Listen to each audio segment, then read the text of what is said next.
Hello, c'est HR, votre chroniqueur. Alors aujourd'hui, je vais vous parler d'un thriller anxiogène, A House of Dynamite, disponible sur Netflix.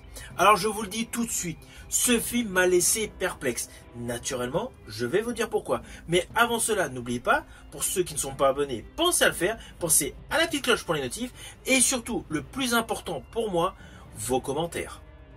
Let's go! Tout d'abord, fiche technique de ce film. Il a pour titre A House of Dynamite. Il est réalisé par Kathleen Bigelow. C'est un film qui dure un peu plus de 2 heures, attaché au registre du thriller, et il est porté par un casting de folie, avec notamment Rebecca Ferguson et Idris Elba, avec l'histoire suivante.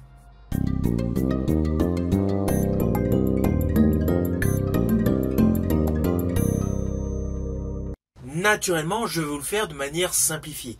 Dès le début de ce film, nous apprenons qu'il y a un terrible missile nucléaire qui se dirige vers les États-Unis. De ce fait, c'est un moment de crise.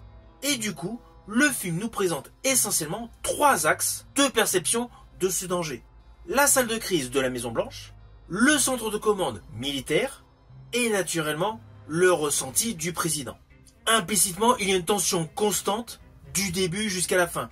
Kathleen Bigelow est une excellente réalisatrice. Jadis, j'avais largement apprécié Point Break Extreme Limit porté par le duo Keanu Reeves, Patrick Swayze, Des mineurs porté par Jeremy Renner et Strange Day porté par Ralph Fiennes. De ce fait, je suis habitué à la manière de filmer, au cadrage et surtout à la tension psychologique que Kathleen Bigelow instaure dans ses films. À la différence que celui-ci a un petit côté documentaire où chaque seconde compte. Tout au long de ce film, on a une réelle impression d'authenticité à l'approche d'un chaos. Alors naturellement, le casting est béton. Vous allez reconnaître plusieurs seconds rôles que vous avez vus dans pléthore de films. Implicitement, tout ce petit monde d'actrices et d'acteurs joue parfaitement et se croient pleinement à leur rôle, ce qui permet aux spectateurs une immersion totale. Et pour accroître cet effet d'immersion, si vous attardez quelques secondes votre regard, vous allez vous apercevoir que durant tout le film, la caméra n'est jamais fixe. En fait, la caméra est tout le temps en mouvement, de manière à vous donner l'impression d'être au cœur de toutes les salles où déambulent les différents protagonistes de cette histoire. À cela s'ajoute un réel questionnement sur l'armement nucléaire.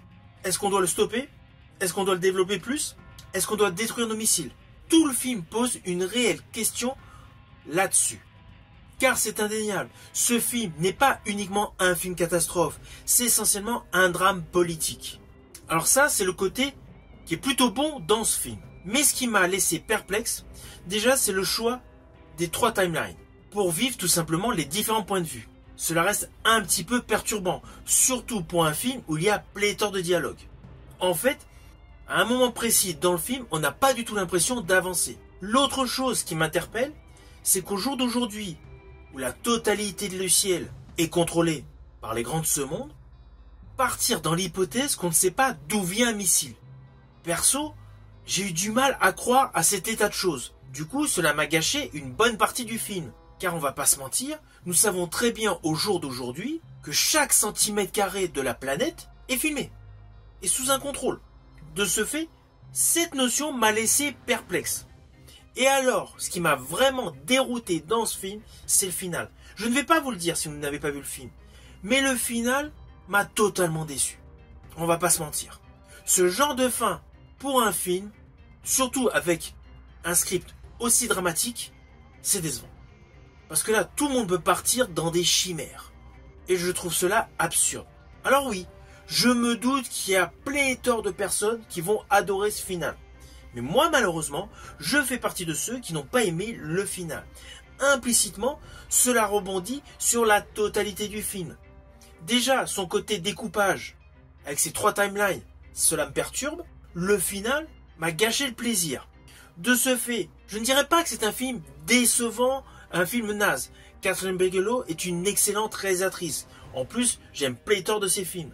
Et en plus, la réalisation de celui-ci est bien maîtrisée. Tous les plans d'angle, les cadres et la photographie sont parfaitement maîtrisés. Et la direction d'acteur est topissime. De ce fait, je n'irai pas dire que c'est un film naze. Mais selon moi, je reste extrêmement perplexe sur le choix des 3 timelines et surtout de ce final qui est selon moi absurde. Naturellement, ce n'est que mon opinion. Alors au final, en ce qui me concerne, je ne vous inviterai pas à découvrir ce film sur Netflix. C'est un film oubliable. Surtout si vous souhaitez une fin concrète. Si vous acceptez le postulat d'une fin totalement ouverte, ce film est pour vous. N'hésitez surtout pas à me mettre en commentaire ce que vous avez pensé de ce film. Je vous dis à bientôt pour une prochaine vidéo.